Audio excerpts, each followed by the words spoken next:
Olá, pessoal, tudo bem? Então, como combinado, essa semana eu vou publicar primeiro, estou publicando, né, aqui a primeira aula de fisiologia sensorial. Então, nessa aula nós vamos começar com o primeiro sentido, que é o sentido somatosensorial. Existem 4 modalidades somatosensoriais: o tato, a propriocepção, a temperatura e a nocicepção, sabendo que a nocicepção inclui dor e prurido. Então vamos entender um pouquinho mais como funciona esse sentido?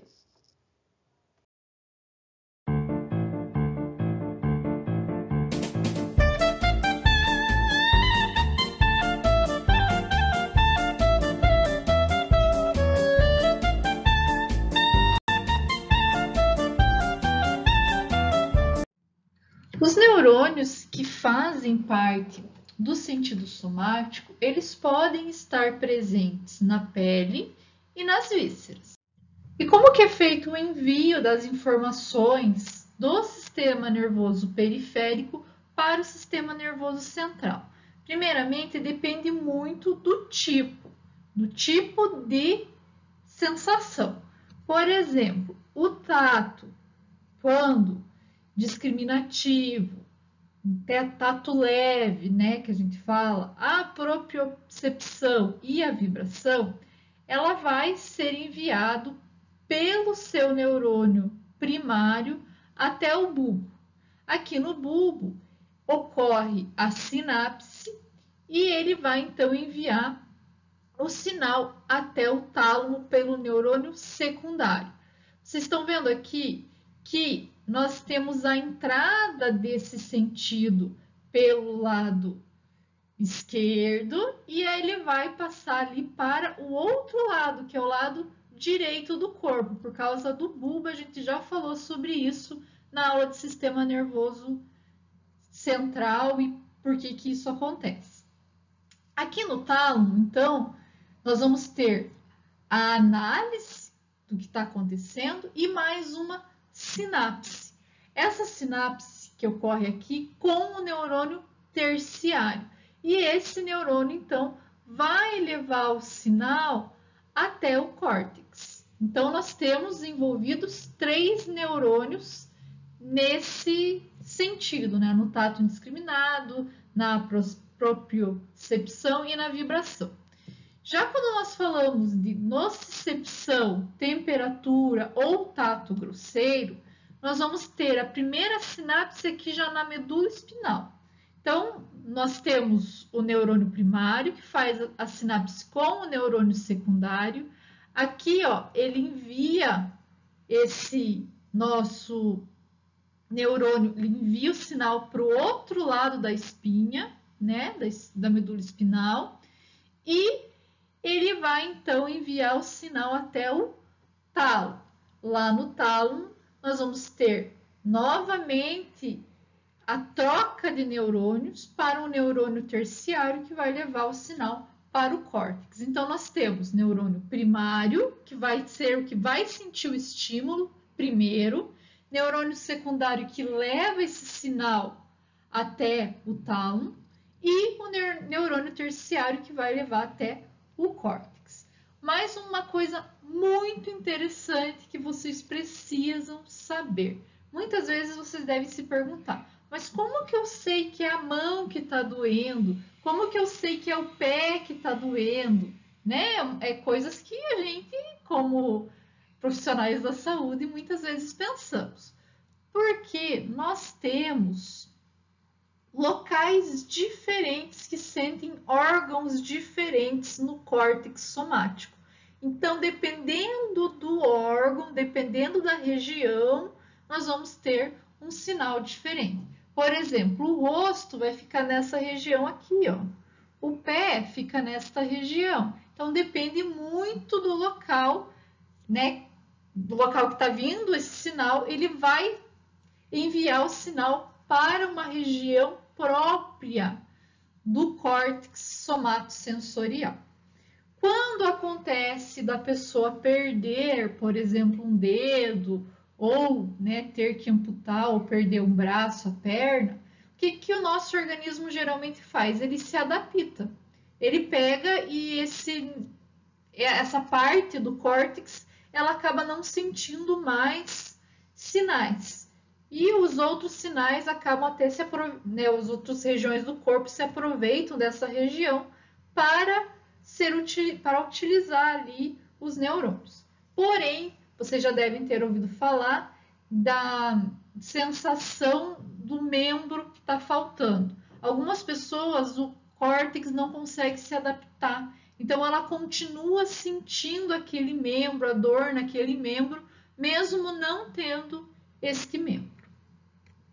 Quando nós falamos de receptores presentes na pele, nós sabemos que temos diversos tipos de receptores e eles vão auxiliar-nos a observar o contato físico, a pressão sustentada, vibração, toque, a textura. Lembra que eu falei para vocês na aula passada do Braille, né? Que auxilia, e até mesmo se você passar a mão aí na tua camiseta e na tua calça, você vai conseguir sentir diferença de textura. E isso te mostra que o tecido, por exemplo, é diferente.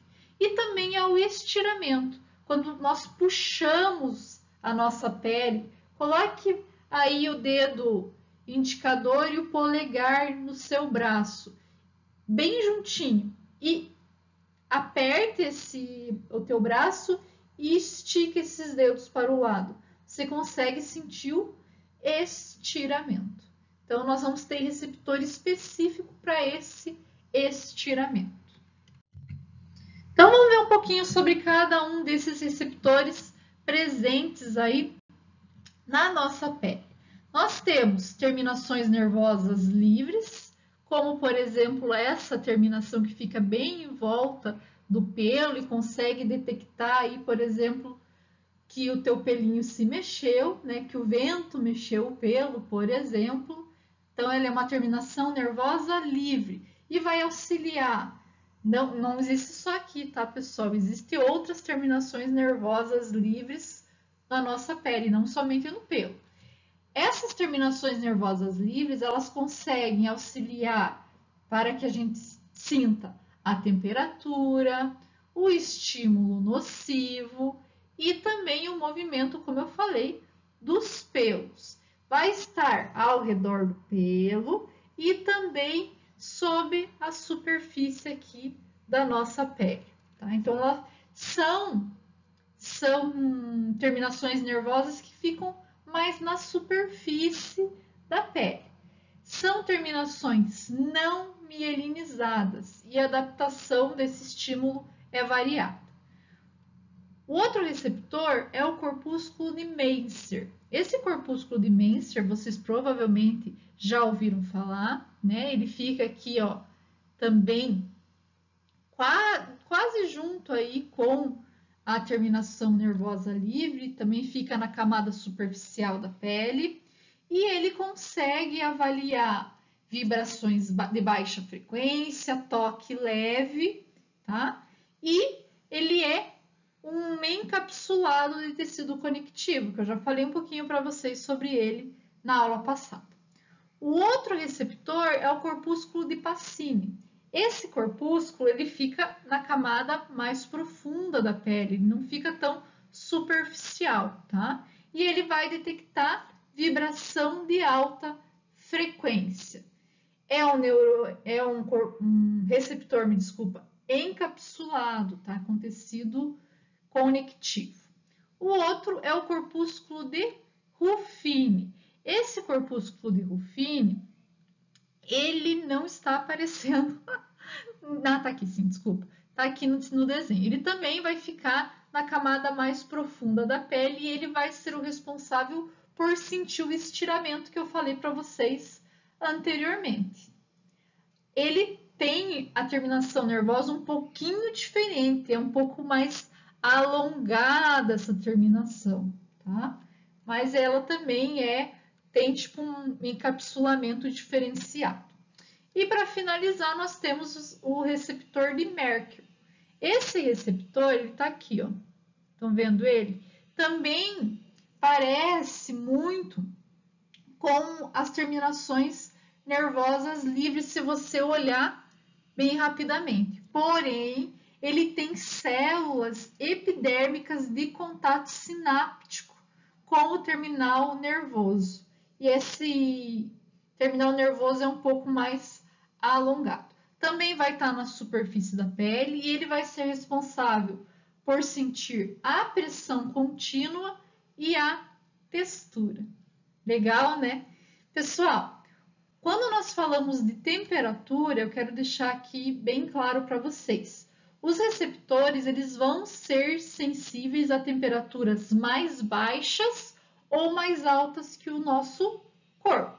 Então, se a temperatura for acima de 37 graus, nós vamos conseguir observar, ou abaixo dessa linha também.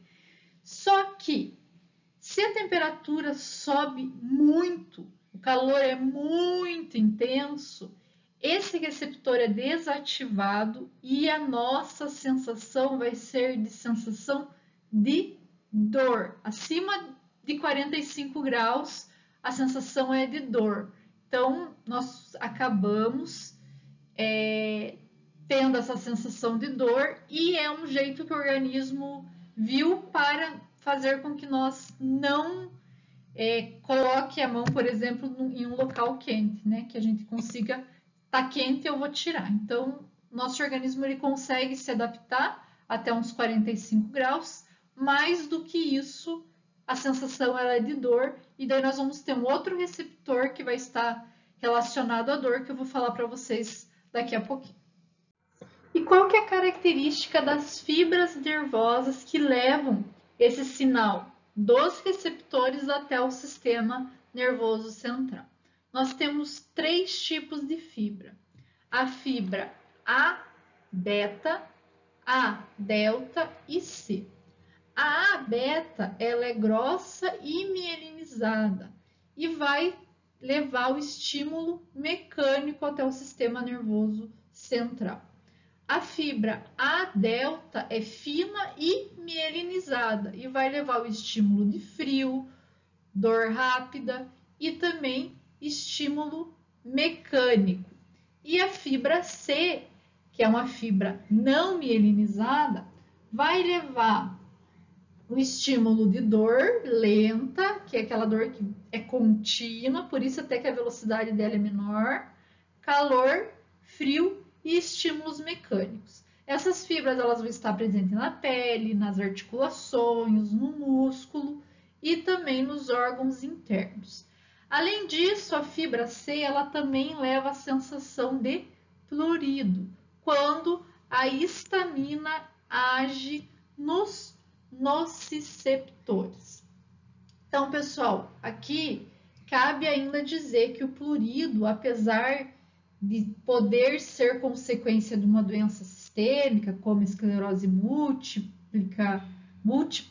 esclerose múltipla, hiperparatiroidismo e diabetes mellitus, ela só vai ser observada na pele. Então, a gente só tem receptores de prurido na pele, tá? Então, não sentimos coceira, por exemplo, nos órgãos, somente na pele. Outra coisa interessante, tem analgésicos, opioides, como por exemplo a morfina, que aliviam a dor, porém produzem o efeito de prurido como efeito colateral. O que acontece quando nós estamos com coceira? Nós coçamos e sentimos dor. E isso faz com que que a gente não sinta coceira enquanto está sentindo dor. E quando nós tomamos um analgésico opioide, por exemplo, nós paramos de sentir dor e podemos começar a sentir coceira.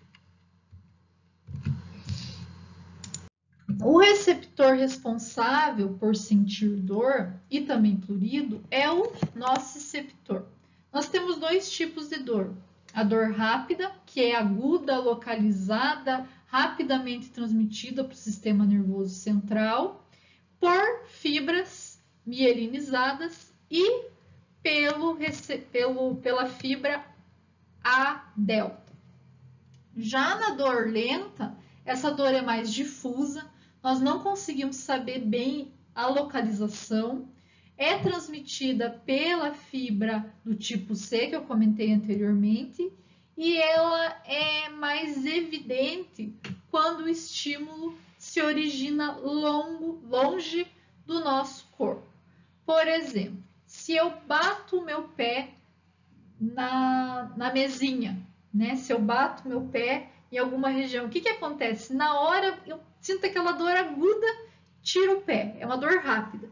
Mas depois não fica doendo, fica aquela dor, né, incomodando por um tempo, porque a dor lenta ela está sentindo ainda, né, enviando estímulo para o sistema nervoso central.